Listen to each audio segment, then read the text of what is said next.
Hi hello నమస్తే friends, ఛానల్కి స్వాగతం. నేను మీ భాస్కర్. ఈ వీడియో కనుక మీకు నచ్చినట్టయితే 10 మందికి షేర్ చేసి లైక్ చేయండి. దీని ద్వారా 10 మందికి ఈ నాలెడ్జ్ షేర్ చేసిన వాళ్ళు అవుతారు. అండ్ ఫైనల్గా, భారతదేశానికి పాకిస్తాన్కి మధ్యలో దాడులు యుద్ధం జరుగుతూ ఉంటే ప్రపంచ దేశాలని మన సైడ్ చూస్తూ ఉంటే, పాకిస్తాన్లో కొంతమంది సిటిజన్స్ కూడా మన సైడే మాట్లాడుతూ ఉంటే, కొంతమంది యతవలు సెన్స్ లేని లీడర్స్ కావచ్చు, సెలబ్రిటీస్ కావచ్చు, ఇంకా చెప్పాలంటే విఐపీలు, ఈ నా కొడుకులు ఏం మాట్లాడుతూ అర్థం కాదు. అసలు వీళ్ళకి సెన్స్ తోటే మాట్లాడుతున్నారా, లేకపోతే వీళ్ళకి ఏమన్నా పిచ్చి లేసిందా అన్నది నాకు అనుమానం. ఎందుకంటే సిపిఐ నేత నారాయణ ఏం మాట్లాడుతున్నాడంటే, నేను యుద్ధానికి వ్యతిరేకం, అది కూడా పాకిస్తాన్ తోటి. ఏం మాట్లాడుతున్నాడు? అది కాకుండా పిచ్చి పిచ్చిగా మాట్లాడు. ఒక్కసారి ఏం మాట్లాడాడో చూడండి. India got tried to kill the terrorists in Pakistan, but not war on the Pakistan. Because war is different, and choosing the terrorist and the killing is justified because they created so much of havoc.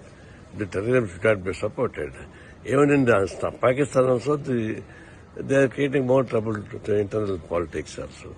That's why even Pakistan also should think that terrorism should not be allowed. The Pakistan and India also put together to fight against the terrorism. Wherever terrorists, they should be killed. But the CPI is against of the war in Pakistan, because the war is nothing but it would be strengthened against the terrorists. That we should not use that weapons against the Pakistan people or government. Then terrorism will be strengthened. That's why we appeal that our fight should be only targeted terrorists, not on the Pakistan. ఇదండి మన నారాయణ గారు మాట్లాడే మాటలు. దీనికి గాను మన actor Srikanth Bharat, hats off Bharat గారు, మీరు భలే టిట్ ఫర్ టాట్ ఇచ్చారు. ఒకసారి భరత్ గారు ఏం మాట్లాడారో అది కూడా వినండి. నమస్కారం అండి, నేను మీ శ్రీకాంత్ భారత్. భారత ప్రభుత్వం, మన ఆర్మీ, నేవీ, ఎయిర్ ఫోర్స్ ఇవాళ పాకిస్తాన్ మీద స్ట్రైక్ చేసింది. ఫ్యాంటాస్టిక్ న్యూస్ అండి. జై హింద్, జై భారత్, వందే మాత్రం. కానీ దీంట్లో ఎవడో ఒక స్టేట్మెంట్ ఇచ్చాడండి. ఎట్టా పుడతారా మీరు? ఎవడో ఏదైతే వినిపి, పాక్తో యుద్ధానికి మేము వ్యతిరేకం, కానీ పాకిస్తాన్పై భారత్ ఆర్మీ చేపట్టిన ఆపరేషన్ సింధూర్పై సిపిఐ నేత నారాయణ స్పందించారు. ఉగ్రవాదులను హతమార్చడానికి భారత ఆర్మీ ట్రైనింగ్ తీసుకున్నాం, అంతేగాని పాకిస్తాన్పై యుద్ధానికి కాదు. యుద్ధానికి మేము వ్యతిరేకం. ఉగ్రవాదంపై పాకిస్తాన్ కూడా ఆలోచించాలి. ఉగ్రవాదాన్ని నిర్మూలించడానికి భారత్కు సహకరించాలి అని పేర్కొన్నారు. ఎవడు అడిగిండ్రా నిన్ను? ఇక పాకిన కొడక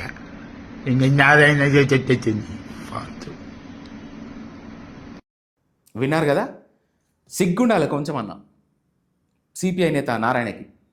ఇది పక్కన పెడితే ఇంకొక మహానుభావుడు, అసలు ఇతన్ని ఇప్పటిదాకా ఎందుకు బాయ్కాట్ చేయలేదు మూవీస్ నుంచి? చాలాసార్లు బ్యాండ్ చేశారు, అయినా మళ్ళీ మళ్ళీ తిరిగి వచ్చాడు. వీడు ఎంత కొట్టినా చావని పాముడు ప్రకాష్ రాజ్. ఒకప్పుడు ఇది ఆర్జీవీకి వాడుతుండే కదా, ఇప్పుడు ఇది ప్రకాష్ రాజ్కి వాడాలి మనం. ఎందుకంటే ఏం మాట్లాడాడో తెలుసా? పాకిస్తాన్ యాక్టర్లని మీరు ఎందుకు బ్యాన్ చేస్తున్నారని మాట్లాడుతున్నాడు. ఎరే, నీకు ఏమన్నా బుద్ధి ఉందారా? ఒక దేశం కొట్లాడుతుంటే నీకు ఒక పాకిస్తాన్ యాక్టర్ గురించి నీకు బాధపడిందా? ఆ మూవీస్ అంటే బ్యాన్ చేయొద్దంట ఇక్కడ. దీంతోపాటు దేశ ప్రధాని అయిన నరేంద్ర మోడీ, నేను ఉత్తప్పుడు అనరా భయ్, వేరే మ్యాటర్ మీద తిట్టు తప్పులేదు, కానీ యుద్ధం జరుగుతున్నప్పుడు ఇట్లాంటి సిచ్యువేషన్లో సపోర్ట్ చేయాల్సింది పోయి నరేంద్ర మోడీని షేమ్లెస్, రూత్లెస్, హార్ట్లెస్ అని మాట్లాడుతున్నాడు. అసలు సిగ్గు, షేము, శరము ఏమీ లేని వ్యక్తి ఎవడన్నా ఉన్నాడంటే వాడు ప్రకాష్ రాజ్ గారు. ఎందుకంటే రెస్పెక్ట్ ఇవ్వద్దు ఇట్లాంటి యదవలకి. ఇంత దరిద్రుడా? ఆడెవడో పాకిస్తాన్ తీసుకొచ్చి వాడికి మనం పైసలు ఇస్తే వీడిపై ఆడ మనని తిడుతూ, మనకు అవసరమా? మనకు ఎందుకు కరు? మన యాక్టర్స్ మన దగ్గర లేరా? అరే, ఒక రెస్పాన్సిబిలిటీ లేదా రా యదవ నీకు? ఏం మాట్లాడుతూ అర్థం కాదు. వాణి కపూర్ ఆడెవడో యదవ పాకిస్తాన్ యాక్టర్ యాక్ట్ చేసిన మూవీ ఇక్కడంట రిలీజ్ చేయకుండా మన వాళ్ళు ఆపేశారు కదా, అది రిలీజ్ చేయాలంట. చెప్పుతో కొట్టాలా? అసలు ఇలాంటి యదవల్ని ఏందో అర్థం కావట్లేదు నాకు. ముబషీర్ లుక్మాన్, వీడు పాకిస్తాన్కి సంబంధించిన ఒక జర్నలిస్ట్, ఒక ఈడియట్. ఏమంటున్నాడంటే, పాకిస్తాన్ యుద్ధంలో గెలిచిన తర్వాత మన ఇండియన్ యాక్టర్స్ని పాకిస్తాన్కి తీసుకెళ్ళి సెక్స్ స్లేవ్ కింద వాడుకుంటాడంట. వీడు మన ఇండియన్ యాక్ట్రెస్ గురించి ఇంత దరిద్రంగా మాట్లాడుతుంటే, మన ఇండియన్ యాక్ట్రెసెస్లేమో పాకిస్తాన్కి వాటర్ ఇవ్వాలి, మన యాక్టర్లేమో పాకిస్తాన్ సినిమాలు ఇక్కడ రిలీజ్ కావాలని మాట్లాడతారు. ఇది మన కర్మ, ఏం చేస్తాం? ఇండస్ ఏదైతే ట్రీటీ ఉందో ఆ వాటర్ జలాలని మీరు ఎందుకు ఆపేశారు, మీరు ఆపేయకూడదు అంట. సాయి పల్లవి కూడా అదే మాట్లాడుతుంది. వీళ్ళిద్దరిని వెళ్ళి పాకిస్తాన్లో ఒక నెల రోజులు ఉండమంటే వీళ్ళకి అర్థమవుతుంది. ఇక్కడికి వచ్చి ఎవరని ప్రశ్నించి మతం పేరుతోటి దాడులు చేసి భర్తలు మాత్రమే చంపి భార్యల్ని సింధూరం లేకుండా చేసినందుకు నరేంద్ర మోడీ ఆపరేషన్ సింధూర్ అని పేరు పెట్టి వాళ్ళ భరతం పడితే వీళ్ళు మాట్లాడే మాటలు ఇవి. ఎందుకంటే మీకు పెళ్ళిళ్ళు కాలే, పెళ్ళిళ్ళైనా మీరు డైవర్స్ తీసుకురు, మీరు మొగుళ్ళ మీకు లేరు ఇప్పుడు ప్రస్తుతం. మీకు పెళ్ళై మీ మొగుళ్ళు తాళ్ళు తెంగితే అప్పుడు మీకు అర్థమవుతుంది అసలు భారతదేశం అంటే. భారతదేశానికి పాకిస్తాన్కి యుద్ధం జరుగుతున్నప్పుడు వాళ్ళ దేశాలు వాళ్ళకి సపోర్ట్ చేస్తారు. మీకేం కర్మ వచ్చింది, మీకేం పోయే కాలం? వాళ్ళ దేశం వల్లే చెప్తున్నారు కదా మా వాళ్ళు యదవులు అని చెప్పి, వాళ్ళే చెప్తున్నారు కదా మేము టెర్రరిస్టులము అని చెప్పి. అయినా మీరు వాళ్ళకి సపోర్ట్ చేస్తారా? అసలు కొద్దిమన్నా బుద్ధి జ్ఞానం ఉందా ఈ సమంత కానీ సాయి పల్లవి కానీ? ఇలాంటి వాళ్ళు ఇంకా చాలామంది ఉన్నారు. సిద్ధిరామయ్య గారు కావచ్చు, ఇంకెవరెవరో. అరే కొంచెం సెన్స్తో మాట్లాడండి రా. నేను జనాలకు చెప్పేది ఒకటే, సెలబ్రిటీస్ కావచ్చు, విఐపీలు కావచ్చు, నేతలు కావచ్చు, మనం ఎంచుకుంటే వాళ్ళు ఎన్నికయ్యారు. వాళ్ళు విఐపీలు, సెలబ్రిటీలు కావచ్చు, లీడర్లు మాత్రం అయినంత మాత్రాన వాళ్ళకి అన్నీ అర్థమైనట్టు కాదు. వాళ్ళు చెప్పిందే వేదం కాదు. What is right, what is wrong జనాలందరికీ తెలుసు.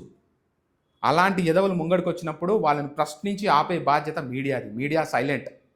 కొంతమంది మాట్లాడుతున్నారు లేండి, అయినా వీళ్ళు ఎందుకు మాట్లాడుతున్నారు? వీళ్ళని ఇంకా ఎందుకు ఉపేక్షిస్తున్నారు? స్టేట్ గవర్నమెంట్ కావచ్చు, సెంట్రల్ గవర్నమెంట్ కావచ్చు, వీళ్ళు ఒక ఇనిషియేట్ తీసుకొని అరే మీ ప్రాబ్లం ఏందిరా, మీ బాధ ఏందిరా భయ్, మీరు సెలబ్రిటీస్ 10 మందిని ఇన్ఫ్లుయెన్స్ చేస్తారు, మీరు ఇలా మాట్లాడకూడదు, మాట్లాడారంటే బొక్కలు వేసి ఇరుగుతాయని చెప్పి మాట్లాడారు. మన ఇండియన్ గవర్నమెంట్ కావచ్చు, లేకపోతే స్టేట్ గవర్నమెంట్ వీళ్ళు ఉన్నారు కదా, సెంట్రల్ కానీ స్టేట్ కానీ, వీళ్ళు ఇనిషియేషన్ తీసుకోవాలని నా అభిప్రాయం. So friends, be careful. ఎందుకంటే పాకిస్తానీకి సంబంధించిన కొంతమంది సిటిజన్సే ఎంత ఘోరంగా పాకిస్తాన్ గురించి మాట్లాడుతారో ఒకసారి వినండి.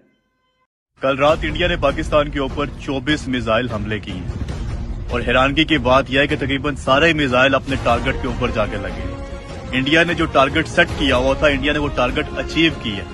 और इससे बढ़ के हैरानगी की बात यह है कि पाकिस्तान का दिफाई निजाम, हमारा डिफेंस सिस्टम एक भी मिसाइल को इंटरसेप्ट नहीं कर सका, एक भी मिसाइल को हम रोक नहीं सके। सारे हमले हम रोकने में नाकाम रहे। एग्जैक्ट जो इंडिया ने टारगेट अचीव करना था वो अचीव किया है। वो जो कहते हैं ना कि इंडिया ने घुस के मारना था, इंडिया ने वाकई घुस के मारा और हम उसके मिसाइलों को रोक नहीं सके। ये हकीकत है। अब इसको आप ये मत कहें कि जी आप इंडिया की तारीफ कर रहे हैं, ये कर रहे हैं, वो कर रहे हैं। भाई जो हकीकत है वो हकीकत है। आप सुनते आ रहे हैं कि ईरान 200 मिसाइल फायर करता है, 400 मिसाइल फायर करता है, 1000 मिसाइल फायर करता है और इसराइल के अंदर जाके एक आधी गिरता है, बाकी सारे के सारे इसराइल इंटरसेप्ट कर लेता है। ऐसा मजबूत दिफाई निजाम है इसराइल का। लेकिन हमारे पास देख लो, 24 मिसाइल छोड़े इंडिया ने और एक भी नहीं हम रोक सके। और हैरानगी की बात यह कि अभी इंडिया ने किसी फौजी तनसीबात को निशाना नहीं बनाया। अभी इंडिया ने हमारे किसी छोमनी के ऊपर, कैंट के ऊपर या किसी ऐसी हसास जगह के ऊपर अटैक नहीं किया। यही 24 के 24 मिसाइल अगर हमारे किसी हसास जगह के ऊपर टारगेट किए जाते तो अब तक तो प्रोग्राम बढ़ चुका होना था। यही अगर GHQ के ऊपर फेंका गया होता तो प्रोग्राम बढ़ चुका होता। या यही किसी और हसास जगह के ऊपर मिसाइल गिराए जाते तो किसने रोकने थे?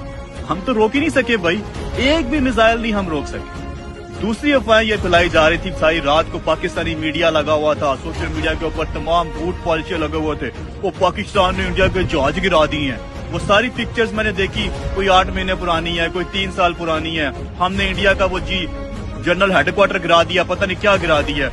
वो मैंने सर्च किया, वो भी फेक न्यूज फैलाई हुई है।